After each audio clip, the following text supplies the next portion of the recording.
GPS.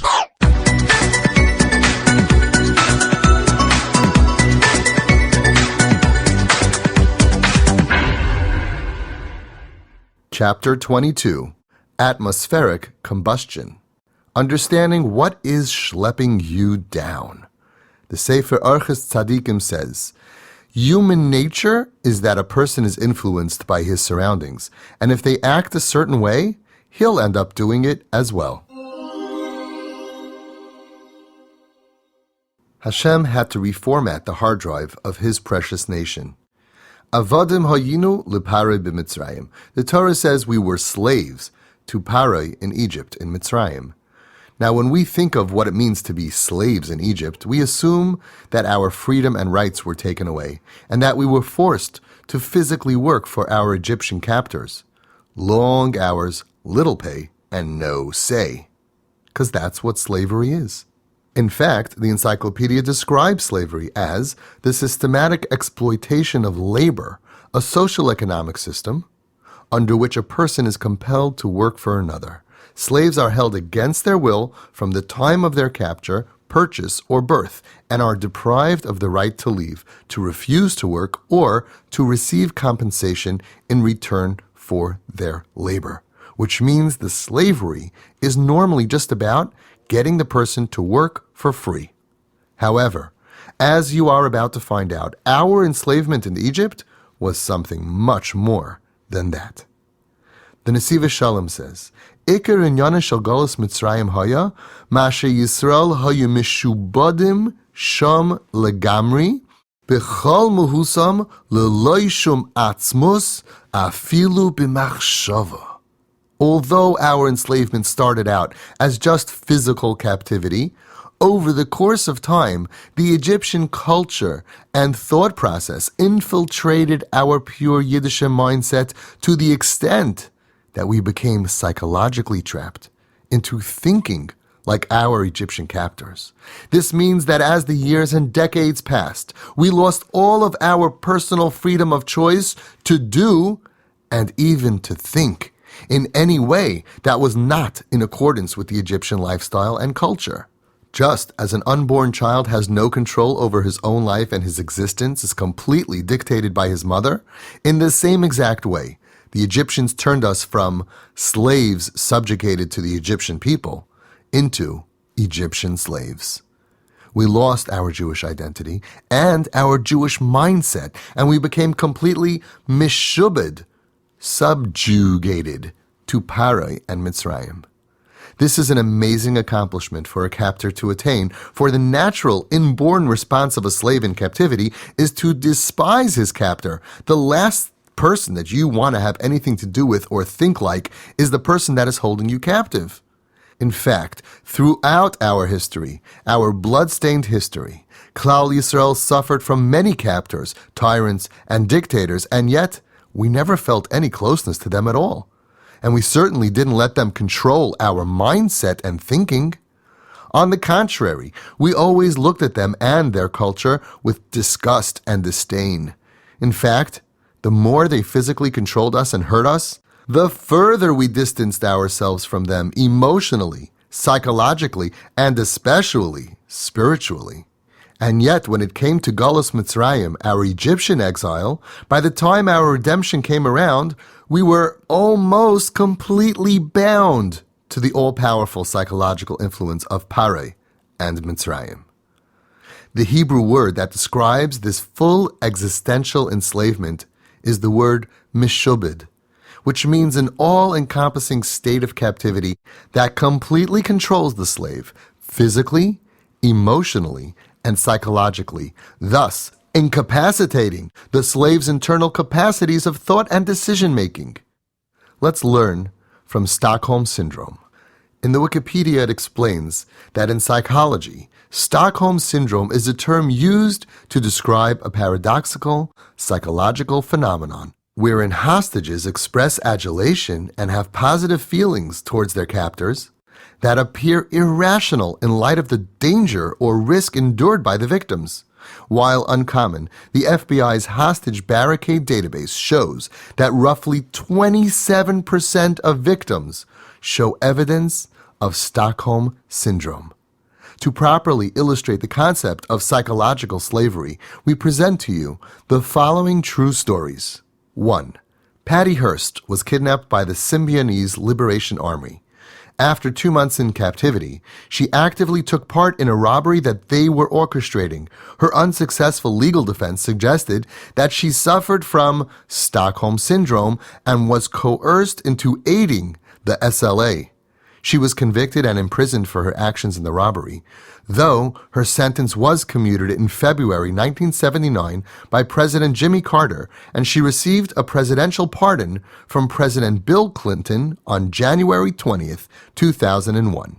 Number 2. J.C. Lee Duggard was kidnapped and held captive for 18 years by Philip Garrido.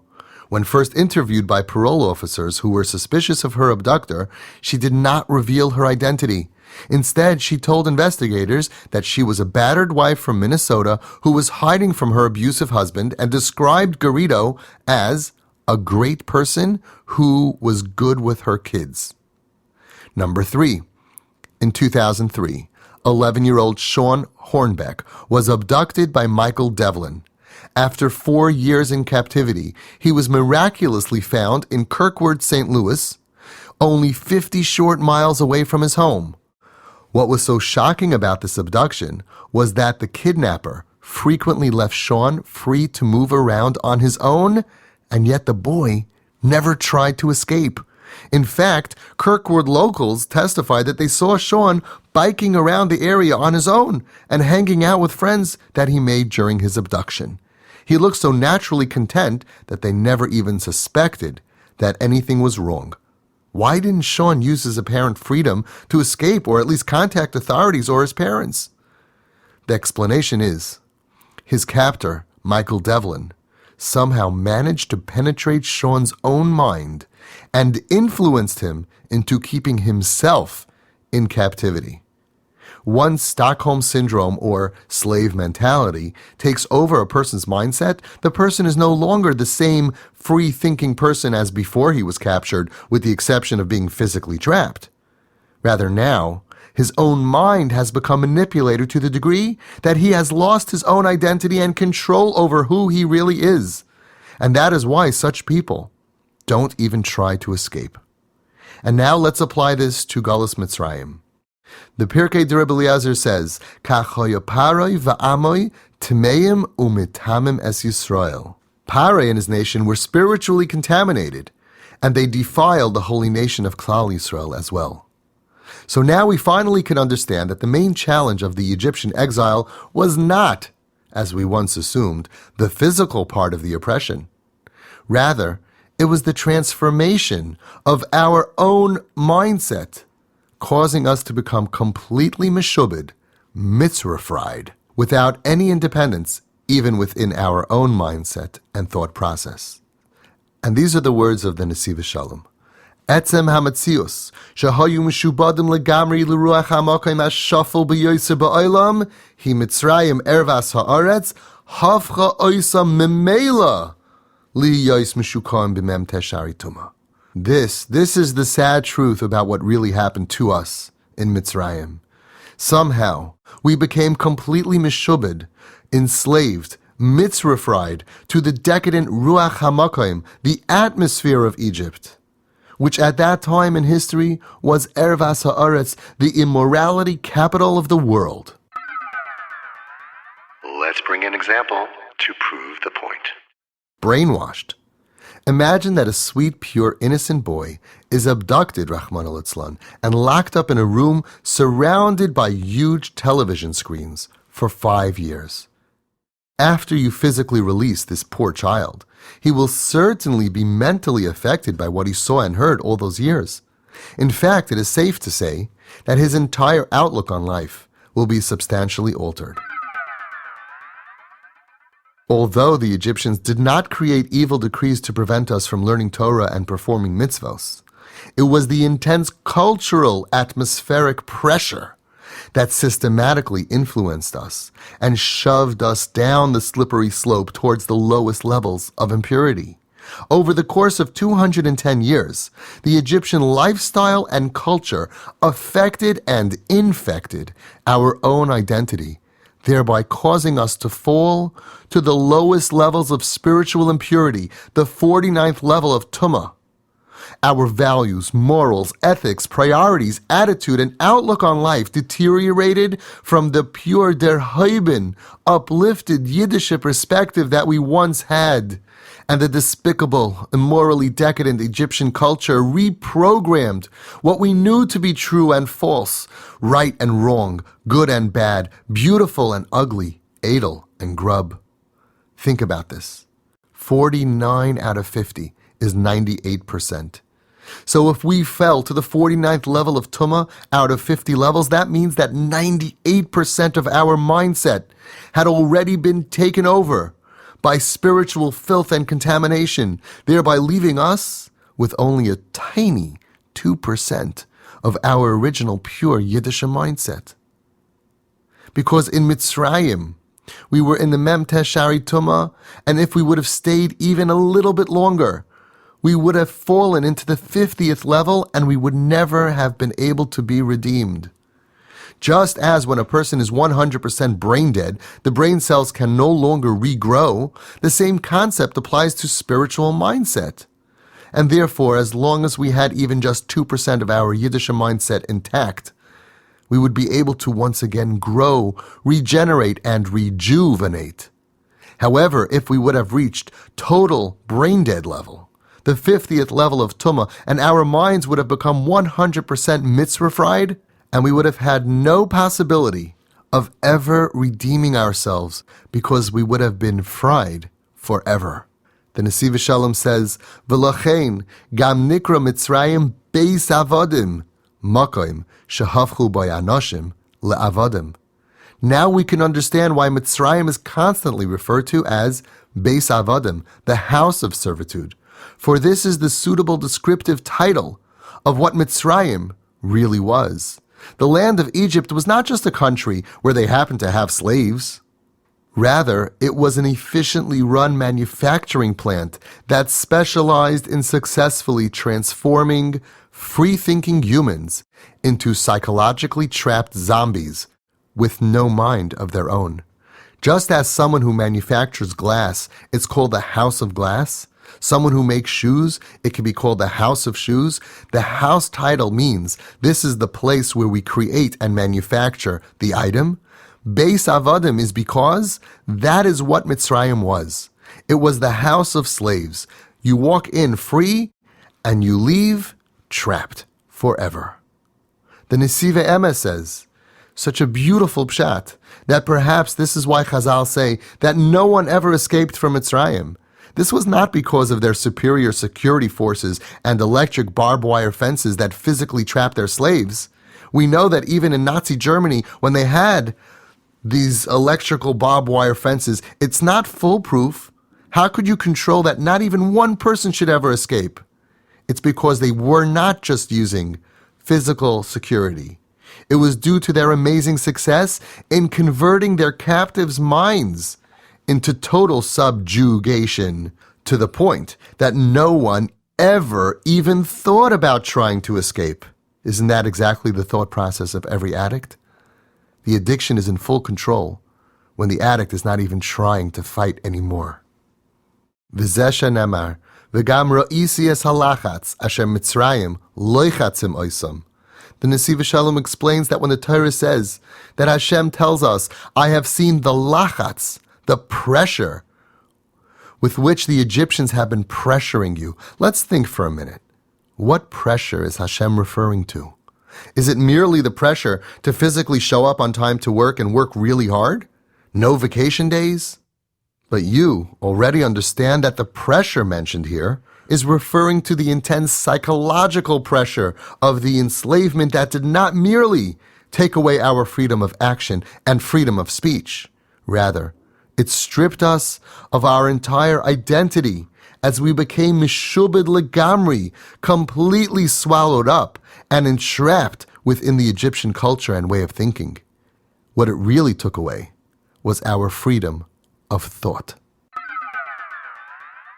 Let's bring an example to prove the point. Imagine if we could invent a spiritual brain scan. We would set it up so the Yiddische brain cells would light up in white and the Goyische brain cells would light up in red. And now let's say our fellow Yid named Shmuel would be kidnapped by a Goy. It would be certainly possible for Shmuel to become physically enslaved by the Gentile and lose his physical freedom, and yet his brain would be able to remain completely white.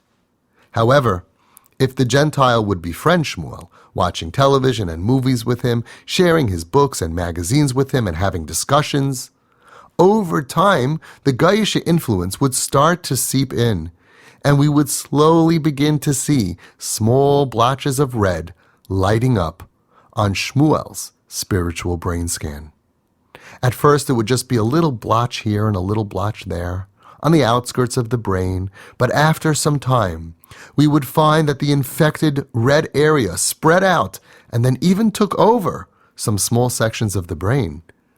Over time, we would witness Shmuel's spiritual deterioration and see that the red overcomes more and more of the brain, eliminating any trace of white. And now I want you to imagine if 98% of his brain changed to a deep, deep red, and there is only 2% of his entire brain that still lights up white. Now you could understand what our situation was like in Mitzrayim. The Torah tells us, Ki b'chipaza yitzasa me'eretz Mitzrayim. Hashem rushed us out quickly out of Mitzrayim. What was the rush? Now we could finally understand the incredible danger that we were in at that point when Hashem swooped down to rescue us from the claws of the Egyptian enslavement, and why Hashem had to get us out of there quickly after just 210 years of slavery. We couldn't last even one more day, because the onslaught of the psychological Egyptian enslavement had already pushed us to the brink of extinction. For once the pure Yiddische brain was completely mitzvah-fried, the person was just a shell, and there was nothing left worth redeeming. Let's bring an example to prove the point. Fried brains. John was the 22-year-old son of a wealthy business tycoon from Hawaii. He was the oldest child, and he had the brains, the skills, and charisma to potentially take over his father's empire. At 18 years old, he moved to New York to start college, and he fell in with the wrong crowd. He began using addictive substances, and his life spiraled completely out of control. He was once a bright young lad with a bright future ahead of him, but a few months of substance abuse ate away at his brain cells, and now he was hardly able to think straight. Eventually, John checked into a top-notch rehabilitation center, and after one full year of intense rehab and therapy, his brain cells seemed to somewhat repair themselves. His wealthy family was convinced that it was now safe to bring him back home, and they hoped he would get back on track. But just before they came for him, he fell again, and this time he fell harder, and eventually the substance abuse caused irreparable damage to his brain cells. After that point, even if his family would come to rescue him from his horrific lifestyle and bring him to a beautiful new life with every opportunity in the world, it would be too late for him. Why? Because his brain cells were permanently damaged, fried, and there was no longer the potential for him to ever recover and lead a normal life. In Neuropathologically and Applied Neurobiology in June 2005, it says, studies show that drug abuse can lead to a buildup of proteins that cause severe nerve cell damage and death in essential parts of the brain. Recalculating slavery time. Based on the above, we understand that Hashem had to rush us out of Egypt after just 210 years, because otherwise there would have been no one left to rescue. We would have been spiritually brain dead. However, how could Hashem justify this early release in accordance with his original decree that we were to be enslaved for 400 years? The answer might be, Had our servitude been only physical day labor, then we would have had to be there for 400 years as scheduled. However, since the Egyptian slavery spread to an all-encompassing emotional and psychological lachatz pressure, which was constantly upon us day and night, Hashem counted the nights as well. However, this presents a mathematical question. If we count the psychological shibud as well as the daily physical labor, then why did we end up being freed only after 210 years and not after 200 years? In other words, we were supposed to be slaves for 400 years. That's day labor. We are now counting nights. Supposedly that's double. So we should have gotten out in half the time, which is 200 years, not 210. Well, maybe we can answer. When we left Mitzrayim, we numbered 603,550. The Levium numbered 22,273. This is approximately 3% of Klal Yisrael who were not part of the physical Shibud Mitzrayim. However, they still suffered psychological pressure from watching their brothers and sisters deteriorating right before their very eyes. So for the rest of us, even though on the physical level we were completely enslaved, psychologically speaking, we were on the 49th Shar HaTumah, which, as we explained, means that 98% of our brains were mitzvah-fried. This means that we still had control over the 2% of our Yiddish mindset that was not yet mentally enslaved.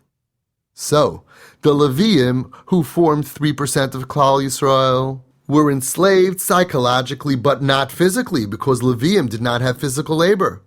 And the 2% of the rest of us in Klal Yisrael were not psychologically enslaved, only physically enslaved, and psychologically 98% enslaved. Together, you have 5% of Klal Yisrael, whom the Mitzrayim did not yet manage to enslave. Doubling our enslavement from just physical to both physical and psychological would have entitled us to be redeemed in exactly 50% of the original decreed time. 400 years divided by 2 would be 200 years. However, the shibud was not exactly twice as hard, since 5% of us were not meshubed in different ways to the Mitzrayim, and so 400 divided by 45% comes out exactly to the 190 years that were deducted from the original decree. And that's why Hashem took us out at exactly 210 years of enslavement. And this is what the Nesiv Shalom says. Ilu loy haitzi HaKadosh Baruch Hu asaveseinu miMitzrayim. HaPirush shehayinu nisharim litamid mishubadim leklipas paroi ve'afim bepoil hayu b'nei chayrin. Adayin hayinu mishubadim liparoi b'Mitzrayim. This is what it really means when it says, had Hashem not taken us out at that moment, we would have been enslaved forever. For if we had lost that tiny remaining 2% of our Yiddish holy, spiritually pure mindset and become completely mitzvah-fried, then even if Hashem would have set us free physically at the end of 400 years of Mitzrayim, we would have remained psychologically and spiritually mishubed, bound to the spiritual decadence of the Egyptian mindset forever. And now we can see how all of the original questions from the last chapter are answered. A mighty hand. Uluzeh hapirish b'koyach gadol uviyad chazaka musav al Yisrael shlei hayu roitzim latzeis mi Mitzrayim ve'al karcham hoitzeisa oisam biyad chazaka uvehechrich gadol. This is why the Torah says that the redemption was with great strength and a mighty hand. This is not referring to Hashem's difficulty, so to speak, with the Egyptian captors. Nah, that was a cinch. The real problem was with us. 80% of our brothers and sisters were already completely checked out, mitzvah-fried completely, to the extent that they did not even want to leave Mitzrayim. And even from the remaining 20% who did agree to leave, 98% of their brains were unfortunately already mitzvah-fried to the point that they weren't even eager to leave. Since we had sunk to such a low level, and we didn't even really want to get out of that sick, disgusting place, The simple physical rescue mission turned out to be much more like a full-blown extraction from the psychological grip of the Egyptians, and that required great strength and a mighty hand. Let's bring an example to prove the point. After the 3-hour surgery, the dentist came out and told the worried mother that although the surgery was extremely complicated, everything was now all right.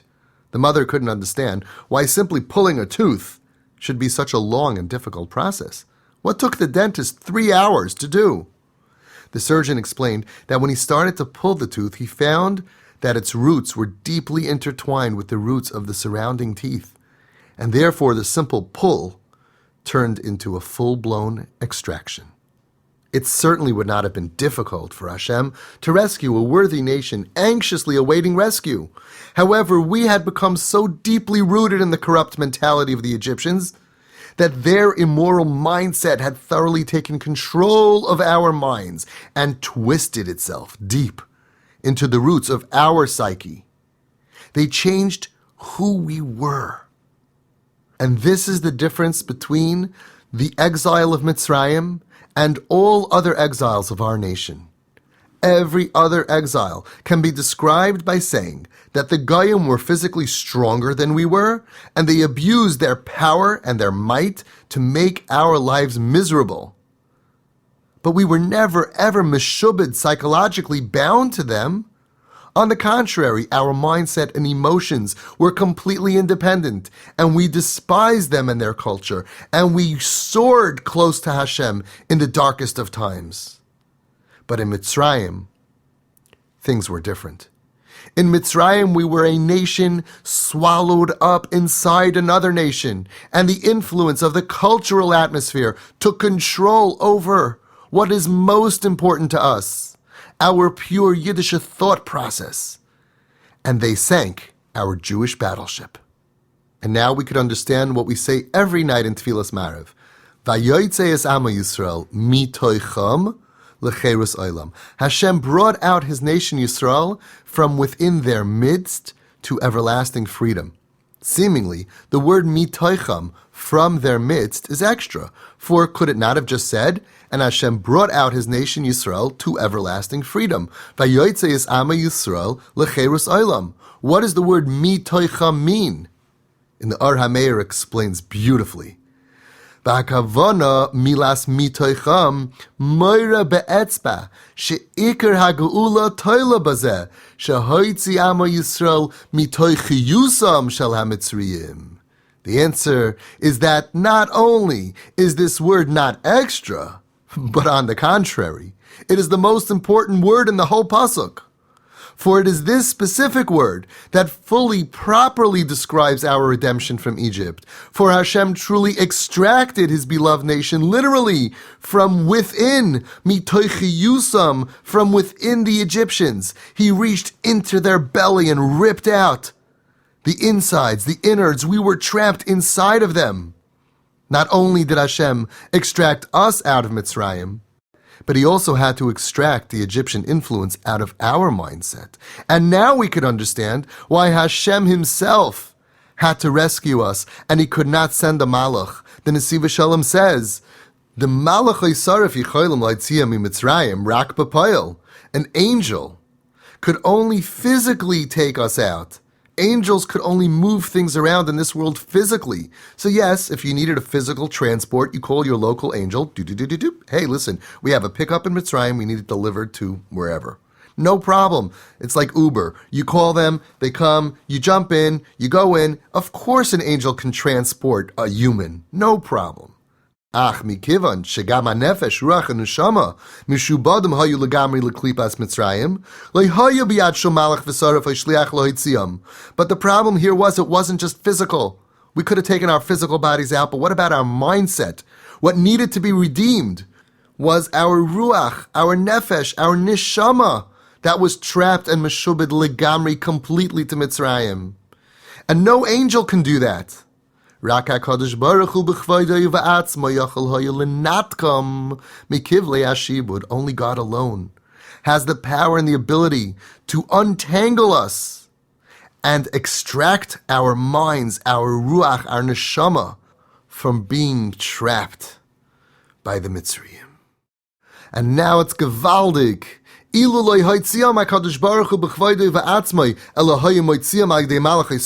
What would have happened if Hashem would not have redeemed us himself? Since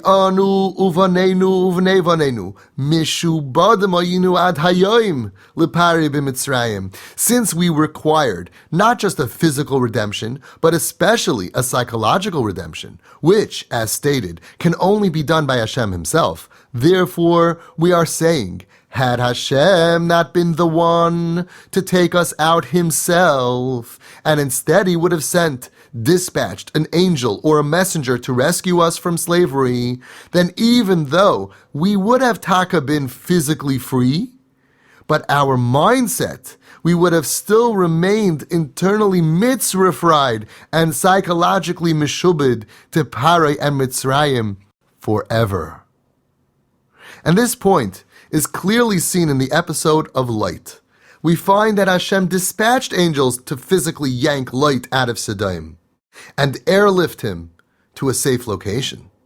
However, even after taking light out of Sodom, the immoral ways of Sodom were not removed from within light's corrupt mindset.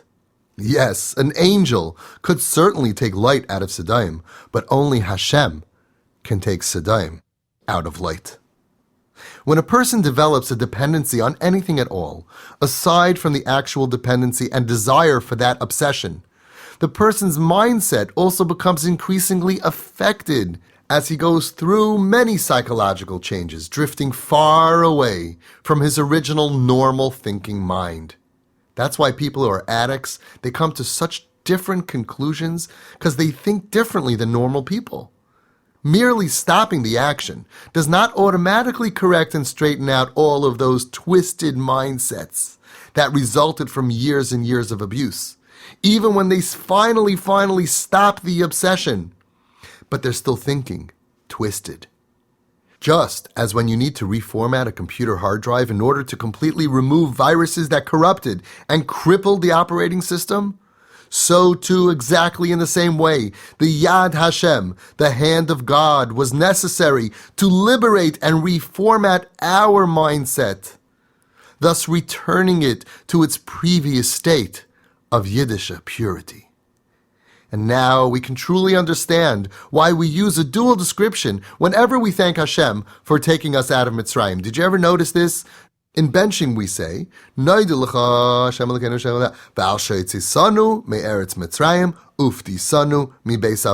two separate things. We thank Hashem for taking us out from Mitzrayim, uftisanu, and redeeming us mi beis avodim. And I think pshat is because we are saying thank you Hashem for both parts.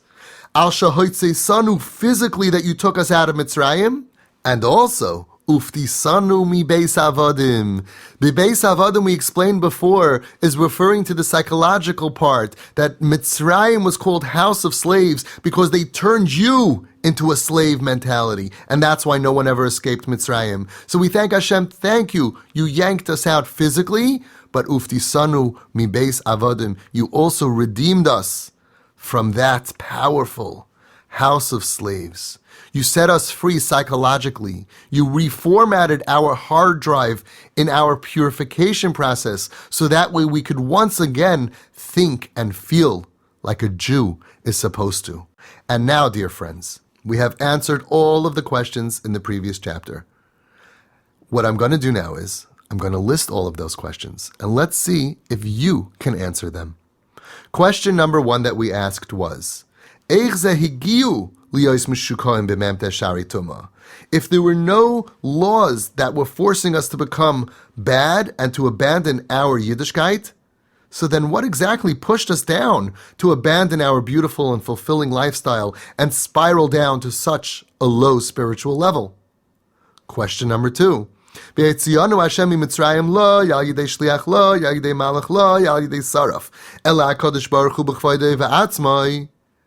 do we care? What was so important that Hashem had to come himself and extract us from Mitzrayim? Why couldn't Hashem have sent a shliach or a malach? Question number 3. It says, Ki b'chayzik yad hotziacha Hashem miMitzrayim. Why did Hashem need to use his special chayzik yad, his mighty hand? Why couldn't he just use his regular hand, which is pretty powerful? Question number 4. Chazal tell us shlei hayu reitzim latzeis miMitzrayim, that the Yidden did not want to leave Mitzrayim. Come on, how is it possible that a whopping 80% of Klal Yisrael preferred to stay enslaved in Mitzrayim, and even the 20% that did choose to leave were not excited to leave? How can that be? Question number 5. Vayomer b'mamaroi lehoshiyam min ha'avoda.